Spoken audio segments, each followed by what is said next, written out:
Hai, Shalom, kembali saya Andre di acara The Wednesday Message, pesan dari Rabu. Apa kabarnya? Semoga sehat selalu. Saat ini saya berada di Anmon Resort Bintan. Saudara lihat pemandangan di belakang saya ini. Keren sekali saudara, kolam renangnya begitu luas dan cuaca cukup panas hari ini. Saudara, minggu ini saya ingin membawa satu tema dengan judul How to Handle a Setback. Bagaimana caranya menghadapi suatu kekalahan atau mengalami suatu kemunduran saudara. Kita akan baca ayatnya di dalam Yosua pasal yang ke-6, ayat yang ke-26 dan 27. Pada waktu itu bersumpahlah Yosua, katanya, terkutuklah di hadapan Tuhan orang yang bangkit untuk membangun kembali kota Yeriko ini. Dengan membayarkan nyawa anaknya yang sulung, ia akan meletakkan dasar kota itu. Dan dengan membayarkan nyawa anaknya yang bungsu, ia akan memasang pintu gerbangnya. Dan Tuhan menyertai Yosua dan terdengarlah kabar tentang dia di seluruh negeri itu. Nah saudara, ayat ini berbicara bagaimana bangsa Israel, Yosua, baru saja mengalahkan suatu kota yang cukup besar saudara, kota Yeriko. Dikatakan kota Yeriko itu begitu besar dan mempunyai tembok yang begitu kokoh. Saking lebarnya temboknya saudara, 2 kereta kuda bisa melewatinya. Dan kita tahu bagaimana Allah meruntuhkan tembok itu secara supranatural. Nah saudara, setelah mereka mengalami kemenangan ini, kemudian mereka melanjutkan ke kota berikutnya yang bernama Ai.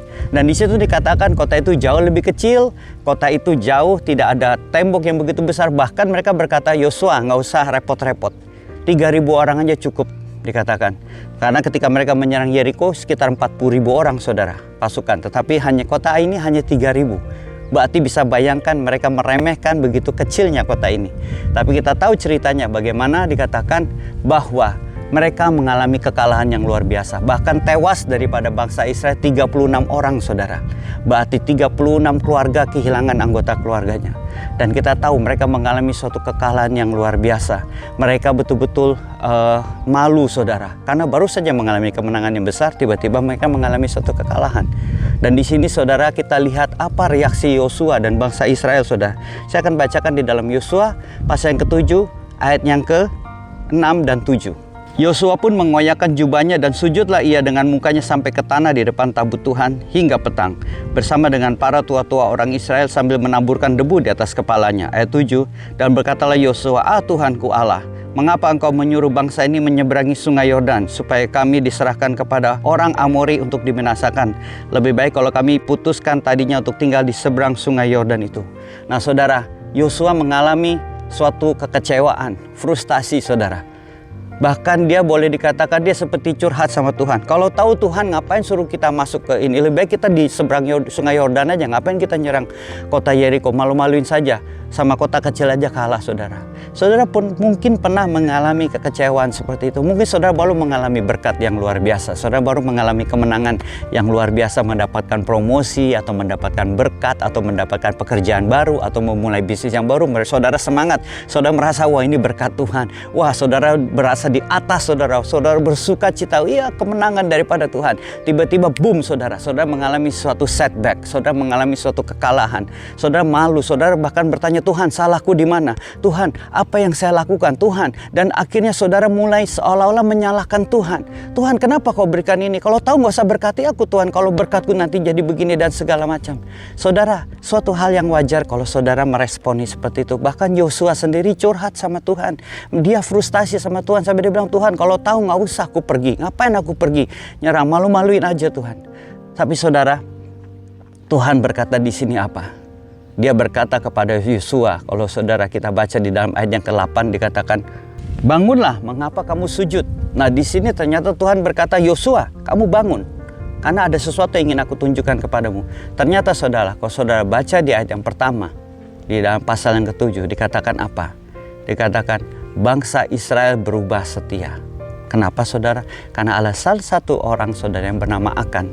Dia begitu greedy, dia begitu lust saudara, hawa nafsu, mengingini sesuatu yang ingin sekali berlebihan.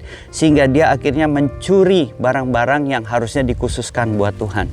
Dan oleh karena itu Allah murka dan seluruh bangsa Israel mengalami kekalahan. Padahal saudara, dosanya orang Akan loh saudara. Tidak ada hubungannya sama orang Israel lainnya, bahkan Yosua. Tetapi oleh karena satu orang semua mengalami kekalahan. Nah saudara, saya tidak menekankan kepada Akannya, tetapi saya menekankan bagaimana Yosua ketika dia mengalami kekalahan. dia berlutut, dia seperti bersujud kepada Tuhan dan curhat kepada Tuhan. Saudara, ketika kita mengalami kekalahan, ketika kita mengalami kemunduran, kita mengalami hal-hal yang mungkin merugikan, saudara, jangan kita langsung cepat-cepat mengambil kesimpulan, tapi biarlah kita bertanya kepada Tuhan, Tuhan, salahku di mana? Apa yang harus kulakukan? Saudara, saya pernah mengalami suatu hal yang seperti itu, saudara. Ketika setelah saya menyampaikan firman Tuhan, saya melihat jemaat Tuhan diberkati, saya lihat altar call, banyak orang yang mengalami jamahan Tuhan dan dilawat Tuhan, dan saya sangat bersuka cita. Saya melihat hadirat Allah yang luar biasa, dan bahkan saya boleh dikatakan sedikit bangga, saudara. Oh, Tuhan pakai saya untuk menjadi alatnya.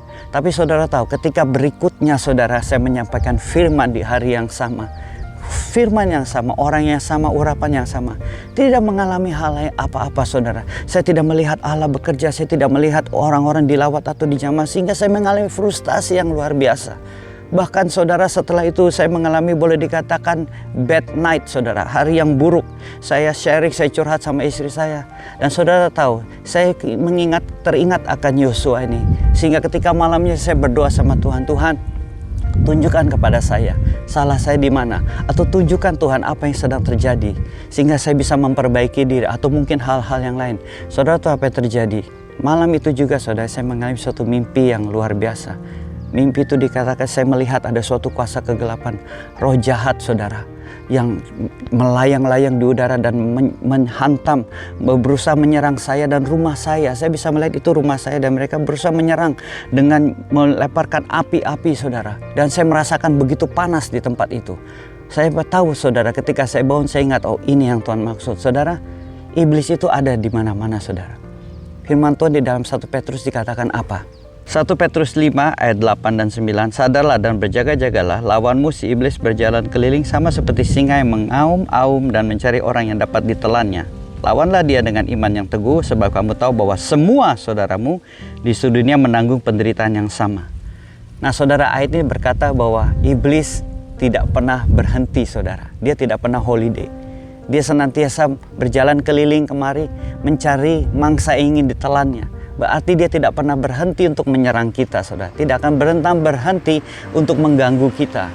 Maka itu, saudara, kalau kita tadi baca ayat yang 9 dikatakan bahwa semua saudaramu, berarti kita semua orang-orang Kristen mengalami hal yang sama, apa saudara? Penderitaan yang sama. Apa itu, saudara? Bahwa iblis ingin menyerang kita senantiasa. Maka itu, saudara, ketika kita mengalami suatu kekalahan, ketika kita mengalami suatu setback, kerugian, kemunduran, saudara, jangan kita cepat-cepat menghakimi diri kita, jangan cepat kita menghakimi orang lain atau kondisi atau hal yang lain. Biarlah kita seperti Yosua, bersujud, berlutut, dan dikatakan Yosua dikatakan menaruh debu seperti orang yang sedang berkabung, seperti orang yang sedang rendah hati, berkata, memohon kepada Tuhan, salah di mana? Tuhan, apa yang terjadi? Curhat kepada Tuhan. Jangan curhat sama orang lain, saudara, tapi curhat kepada Tuhan. Dan percayalah, Tuhan akan menyikapkan kepada kita apa sebenarnya terjadi, sebagaimana Tuhan menyikapkan kepada Yosua tentang Akan. Demikian juga Tuhan akan menyikapkan kepada kita apa yang sebetulnya terjadi karena hal ini. Bisa jadi itu ujian, bisa jadi itu serangan. Dalam kasus saya, saudara, saya tahu itu adalah serangan iblis yang membuat saya down, yang membuat saya sedih, yang membuat saya frustasi dan marah gara-gara kenapa hal ini terjadi, kekalahan ini terjadi. Maka itu, saudara, biarlah kita sama-sama belajar dari firman Tuhan ini, bahwa kita tahu iblis ada di mana-mana, ingin menelan kita, saudara. Maka itu kita berjaga-jaga, dan kita tahu bukan hanya kita, semua orang Kristen mengalami penderitaan yang sama. Maka itu responi kekalahan, responi setback dengan benar, saudara, dengan melakukan tindakan yang benar. Ketika kita sujud, berlutut di hadapan Tuhan, bertanya, Tuhan, apa sebetulnya yang terjadi? Kekalahan ini, Tuhan, aku meminta petunjuk, dan saya percaya Tuhan akan memberikan jawabannya buat saudara. Demikianlah video singkat ini. Semoga kita dapat meresponi kekalahan dengan cara yang benar. Sampai jumpa di video selanjutnya. God bless you.